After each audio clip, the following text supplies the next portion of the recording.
Raj Kundra case पर हमारे साथ आज बात करने के लिए है जोया राठौर। और जोया, क्या हुआ है जोया के साथ, और एग्जैक्टली थोड़ा डिटेल में बताइए कि क्या हुआ है, कैसे अप्रोच किया, क्या क्या हुआ। Me being a struggler actor के पास में ये तो बहुत चुनौती होती है कि आज काम है हमारे पास, कल नहीं है, तो हमें तो अपॉर्चुनिटी चाहिए होती है। तो इस तरह इसका फ़ायदा उठाया। मुझे ऐसा लगता है, भाई अभी मेरे सामने कुछ पिक्चर्स साफ़ हुई है कि ये कुछ एक अंदर से कुछ सारे लिंक था। बिकॉज़ मैंने कभी राज कुंद्रा के बारे में अपनी लाइफ में ज़िक्र नहीं सुना था इससे पहले, बट हाँ, मैंने उमेश का ज़िक्र ज़रूर सुना था। उन्होंने मुझे कॉल किया था, तो अब जाके मुझे पता चला कि वो कुंद्रा से कुछ लिंक है उनका। तो मुझे उनका कॉल आया था। एक्चुअली मैंने पहले हॉट टिट वालों के लिए काम किया हुआ था, सीरीज़ की हुई थी, बोल्ड सीरीज़ की हुई थी। अब ये जो है कि बोल्ड है कि पोर्न मूवी है, क्या है ये एग्जैक्टली कुछ हमको क्लैरिफाई नहीं है। बट हमें ये बोल के किया गया था कि ये बोल्ड सीरीज़ है और ये वेब सीरीज़ के लिए है, जो कि इंटरनेशनल सर्वर से डाउनलोड होगी। तो इससे nothing to do with inside India, ये सब फॉरेन के सर्वर है और आप बिल्कुल सेफ़ हो। तो मैंने वो सोच करके इनके साथ काम किया, बट इन्होंने कुछ एक्स्ट्रा बोल्ड की डिमांड करी। तो फिर मैंने बोला कि ये इतना तो आपने बात नहीं की थी, तो इतना तो मैं नहीं कर सकती हूँ। तो उन्होंने कुछ हाई अमाउंट भी कोट किया, ये वो। तो मैंने उनके साथ कुछ काम किया और उसके बाद फिर उन्होंने हमें बोला कि हमने लीगल पेपर्स बनाया है, तो सारी चीज़ें लीगलाइज्ड है, सारी चीज़ें, तो यू आर सेफ़। ना ठीक है। उसके बाद फिर ऐसा हुआ कि कुछ उड़ती उड़ती खबरें चल रही थी कि ये उनके पीछे पुलिस है एंड ऑल। तो नेचुरली हम तो डर गए, एज एन आर्टिस्ट सब डर गए थे। लेकिन जब पता लगा कि ये सब मतलब कहाँ से शुरू हुआ है और आप वहाँ पर काम कर रही थी, मतलब उस सीरीज़ के साथ में कनेक्टेड थी, उस ऐप के साथ में, तो क्या रिएक्शन था, मतलब क्या सोचा फिर कि आपको बोलना चाहिए, कब लगा ऐसा?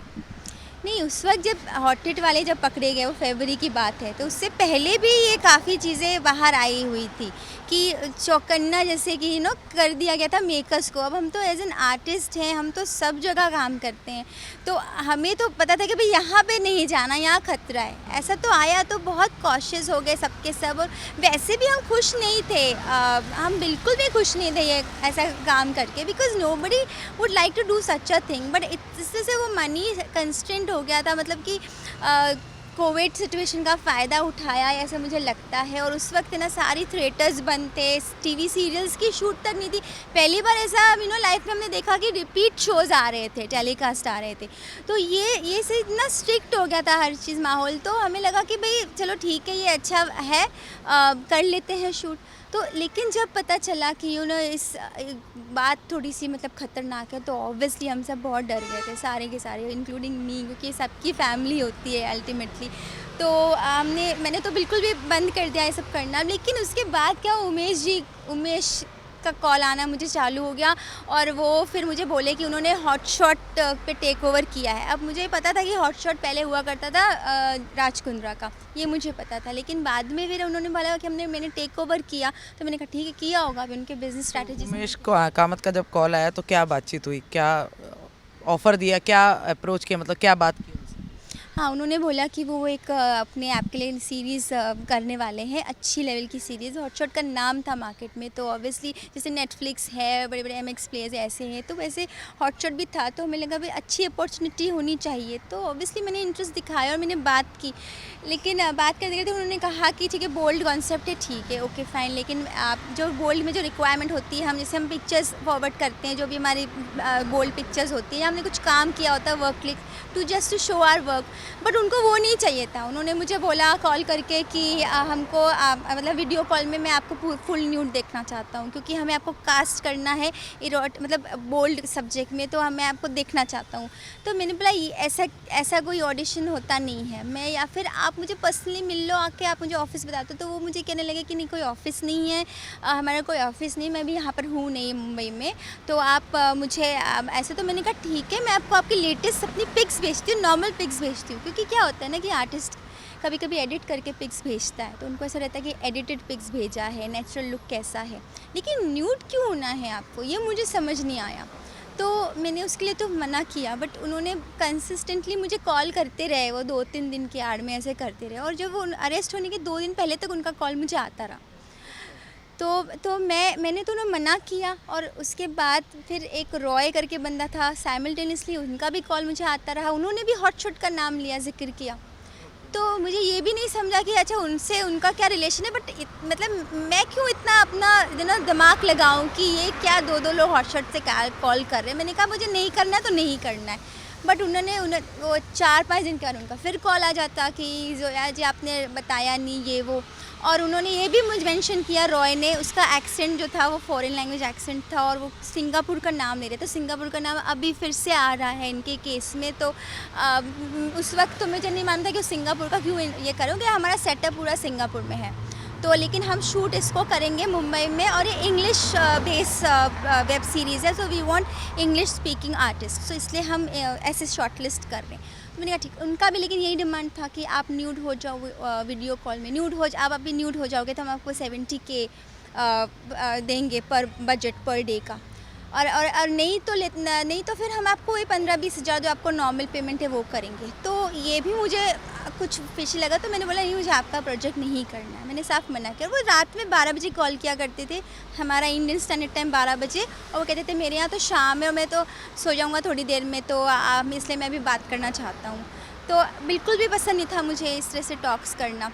मैंने बोल्ड सीरीज़ की है, but even I have a choice, तो मुझे जो नहीं लग रहा है मैं नहीं करूँगी साफ। लेकिन उन्होंने कॉल करते रहे मुझे और मैं मना करती रही, बट अब जब ये चीज़ सामने आई है तो मुझे लग रहा है कि मैंने सही किया, बिकॉज दिल से तो कुछ चीज़ गवाही दे ही नहीं रही थी कि मुझे करना चाहिए, and I would really not support which is anything which is illegal.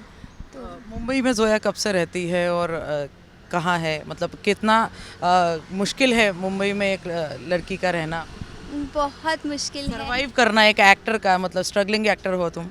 हाँ, मैं स्ट्रगलिंग एक्टर भी हूँ और मेरी फैमिली भी है, मेरा एक बेटा है और मैं सिंगल पेरेंट हूँ, तो that makes more difficult to me. और मैं एक्टिंग इज़ माई पैशन, तो मैं कुछ और काम नहीं कर सकती हूँ। हर एक इंसान अपने अपने काम में उनका दिमाग वहीं चलता है, दिल वहीं लगता है, तो मैं एक्टिंग ही कर सकती हूँ। मैंने ट्राई किया दूसरे स्पेस में, लेकिन नहीं।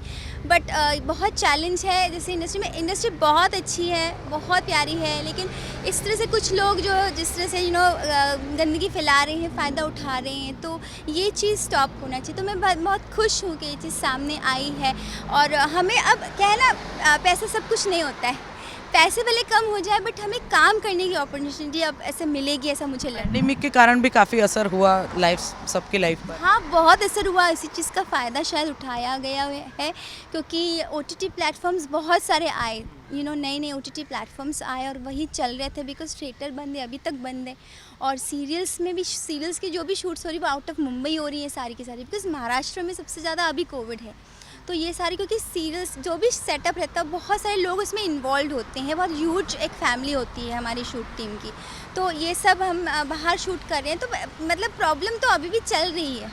तो ये इससे सब फाइट कर रहे हैं, लेकिन उस बीच में ये जो चीज़ आ गया, मुझे खुद ये ख़राब लगता है, because I have got a fan following, और मुझे एक एक्ट्रेस से मुझे एक पॉर्न स्टार का टैग मिल गया, so which is very very depressing for me. इस चीज़ को लेकर के, मैं अभी इस बोझ को लेकर के, इसलिए मैं बात करना चाहती हूँ, अपने ऑडियंस से बात करना चाहती हूँ, बताना चाहती हूँ कि कुछ चीज़ें जो हुई है वो मजबूरी में हुई। फैमिली ने कैसे रिएक्ट किया जब आपके ऊपर एक टैग लग गया एक तरीके से, तो क्या रिएक्शन था, क्या उन्हें समझाया आपने, क्या बुझाया?